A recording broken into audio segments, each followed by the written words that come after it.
He's the tan tattooed connoisseur of conversation. And he's back. The Todd Newton Show with Maria Todd. The Todd Newton Show. Maria Todd is here, gang. ToddNewtonOnline.com.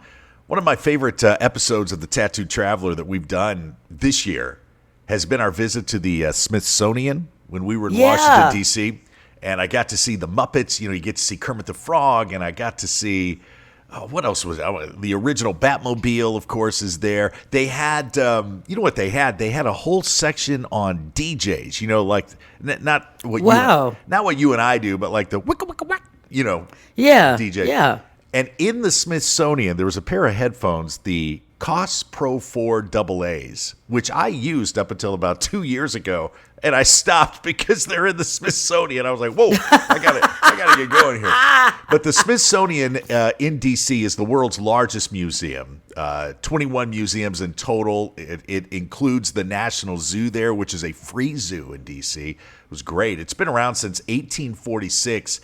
But there are people that want to get a lot of bizarre things entered into the Smithsonian. I have a list here of some things that people have tried to submit. You ready for this? Yes, I am. The world's largest potato chip collection. Smithsonian said, we'll pass. We'll pass on that. Thank you. I'd be happy to get rid of that for you. Yeah, exactly right. A live, quote, trained praying mantis. Somebody trained their praying mantis, thought it belonged in the Smithsonian next to the original Barbie doll there, you know, the original bicycle. We'll just put a praying mantis that sits and Somebody stays. should just run over the praying mantis with the bicycle. A collection of refrigerator magnets, over 2,500 magnets in the collection. The Smithsonian took a flyer on that one. They said, no, thank you. Yeah. And you go to my house and see that. A live colony of bees. Some folks thought there might be some educational value in that. The Smithsonian said, no. Talk is cheap until they want to raise. This is the Todd Newton Show with Maria Todd. Every time we talk about space exploration or space travel here on the show, we get a bunch of emails or Facebook posts, and I would say maybe 60% of people agree with me when I say that space exploration is a huge waste of money. The other 40%, you know, look, I get it. Some people are really interested in outer space. You know, if you think there are alien life forms out there, great. I've never seen one. We've never encountered one in all of our space travels. But if you still think there's something out there, outstanding. But I'm going to say it again. The United States spent over $73 billion on space programs in 2023, which is more than any other country in the world. Wow. You can't tell me there aren't better things to spend that money on here on Earth. People need help. People need food. People need shelter. Animals need rescuing. Anyway, I digress. I'll get off on this again, and then I'll spend the next 4 hours reading your comments on Facebook. But some space experts now, because of the $73 billion that we've spent, believe there is a 1 in 1,000 chance that a comet. See, I'm obsessed with Facebook. A comet or an asteroid will crash into the Earth in the next century, and it will kill billions of us. Now, they don't know, but that's the result of the money spent, you know. And I know that you think that space exploration may help advance technologies that will improve our daily lives, but the only thing we've got for our money is the fear that a comet's going to crash. And kill you. Yeah, a 1 in 1,000 chance. So there you go. I hope that keeps you awake at night. He's the host with the most. She's the queen on the scene. You're listening to the Todd Newton Show with Maria Todd.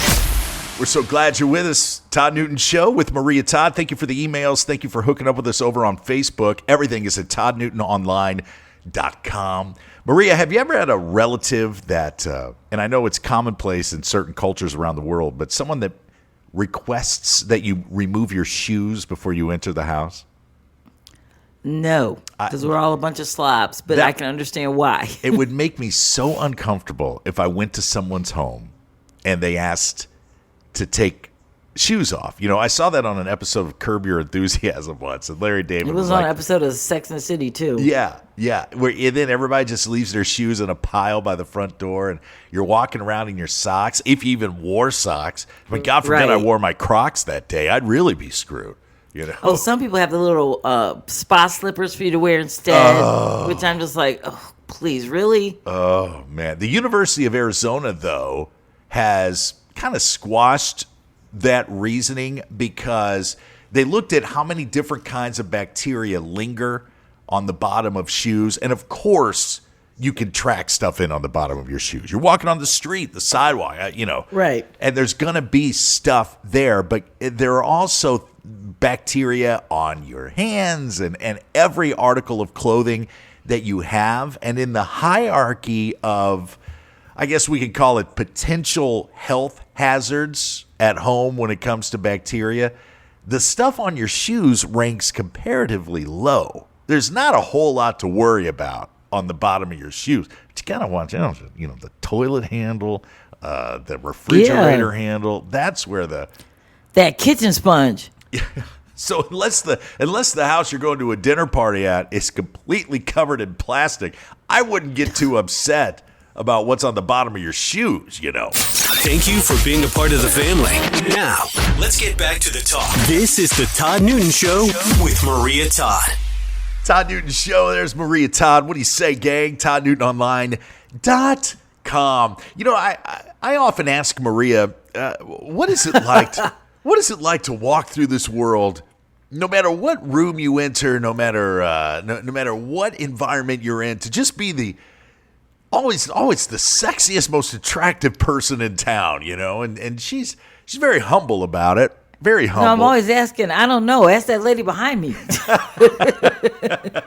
We've all heard of pretty privilege. People think that there's just this, I think it's a misconception. I mean, I'm sure that if you are what society deems sexy or super hot, fire, is the term. I'm sure that maybe there are some doors that might open for you that wouldn't otherwise. But I'm looking at this article that Maria sent.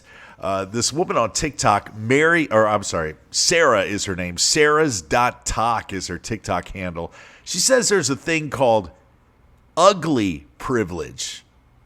She did a whole video about this. It's been viewed over 1 million times. She's got like 3,500 comments on it. And she says ugly privilege ain't so bad. Ugly privilege is she's not what most men desire physically, Maria. What? She's not the smoke show of everyone's dreams? Smoke show, right. That's the term I was trying to think of. I couldn't nail it.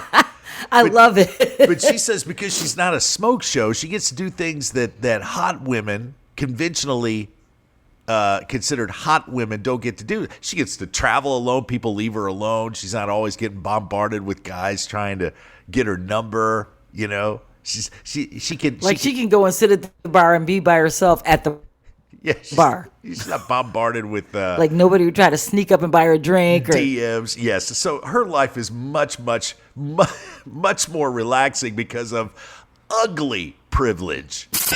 You can find him in his hammock and her on her Harley. This is the Todd Newton Show with Maria Todd.